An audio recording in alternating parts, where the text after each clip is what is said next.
புண்ணியம் பண்ணியிருந்தா மட்டும்தான் வேலுக்கு பூஜை பண்ண முடியும்.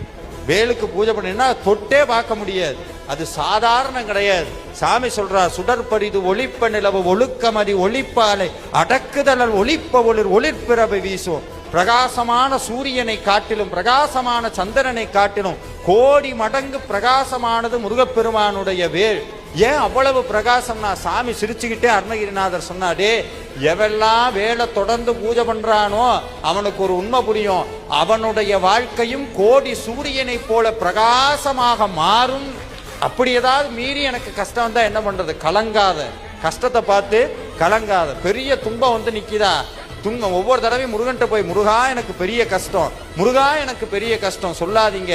கஷ்டத்துக்கிட்ட போய் சொல்லுங்க, என் முருகன் எவ்வளவு பெருசு தெரியுமா, என் முருகன் எவ்வளவு பெருசு, கைவிடவே மாட்டேன்.